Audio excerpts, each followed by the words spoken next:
Well, because I'm the transition man, we have got ourselves into a little doozy here today. Check this out. The wall did start here. Vinyl plank stopped. This was the edge. You can see the huge beam that they cut through. Raised up over there. Huge hump here in the center of it. I'll let you look right here. Big hump right there in the middle versus the edges. So I'm gonna have to take, what I wanna do here is get this cut down some where it's at least close to this, if not flat all the way across. I want to get this lip cut down to where it's, try to get it flush with this, and then I'll be able to transition down here. But the way this is, up high, almost flush, up high, and then low, up high, and low, nothing's gonna work like that. So first, I gotta get this in the right shape before I can even work on it. So let's get busy. Okay, we now have it all cut down, at least. It ain't perfect, but at least I got a consistent angle down, a consistent slope without having humps and higher.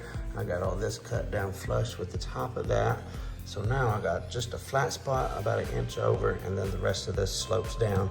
It is 5/8 of an inch height difference from that to down here. And again, I've got this to address, because this part right here, this much of this has got to be flat over here and then drop down. So I also have that to address. Right there, the famous Make It Match tape, what I'm fixing to use for this. And also the traditional pressure sensitive adhesive tape to join my pieces together. Yes, I've got 3 pieces right here cut down to semi-similar length. 36 inches is going to give me a couple inches extra length on this. And that way, once I get everything cut and made to fit, then I can cut the length down perfect. And looky here, what I'm covering up, how big of a gap. So that's about a 5 1/4 inch gap that I've got to take care of and make. This is by all means the fattest transition that I've ever made. Let's get to putting it together. Okay, so I got a whole bunch of marks on the edge of this. This is the width that I want my piece, and those marks are, this is how much I want it overlapped. This is how much I want it overlapped for my transition. This is going to be expansion. There's going to be expansion right there. And then what I did, I simply layered these underneath here to get my touch points. So you can see it starts touching right there. I put another one underneath there. Right there is where it starts touching again, because we want this to be flat all the way out here. And then another piece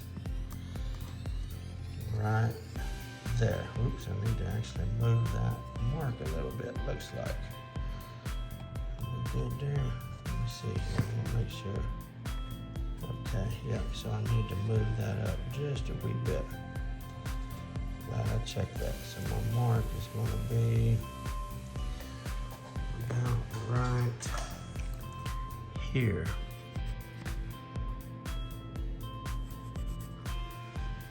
That's where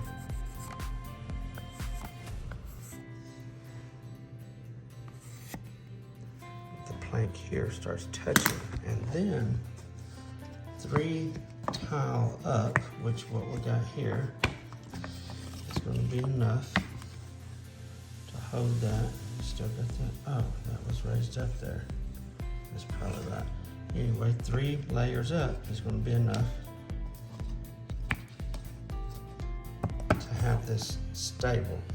So this is building up underneath of here as it slopes down. so that this is going to be solid all the time whenever it's walked on. I'll put it all together, get them cut, put them together, and let you see what it looks like. I'm going to do a dummy board first just to make sure everything works out. Then I'll do my actual transition. Okay, so we have contact points on all, you can hardly see them under there, but let's see what we got going on here. 1, 2, 3, 4 different layers. And this is going to sit, again, overlapping a 1/2 inch there, and also a 1/2 inch here. Going to give us plenty, and we're going to have plenty of expansion, and also, what's this? What's this? It's going to be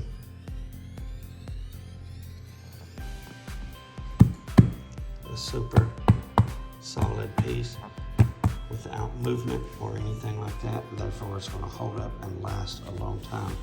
What I'm going to do now, I'll make my original piece, the one that I'm actually going to use. Again, this is just a dummy piece to make sure I got everything cut at the right pieces.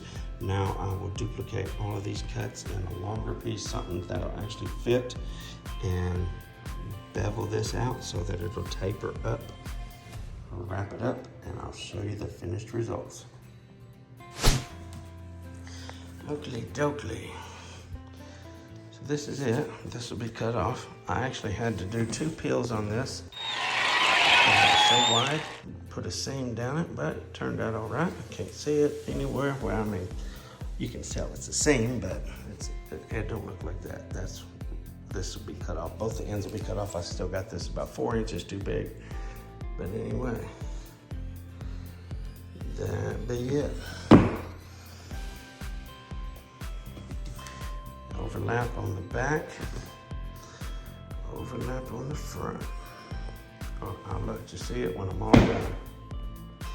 Okay, this is the finished result right here. Nicely ramped down on this side. I cut it 1 inch long because I was able to get under one side 1 inch and then shift it back this direction halfway. I didn't cut the gems, that was already like that. So worked out nice actually. Anyway, pushed it all the way under here, tucked it down under this side, and then slid it back about a 1/2 inch. So now I got a 1/2 inch of my transition under each side of the door casing. Worked out real good. It's the first time I ever seamed the peel of a vinyl plank, but there is a seam right in the center of that. It looks really nice. Real happy with the way it looks.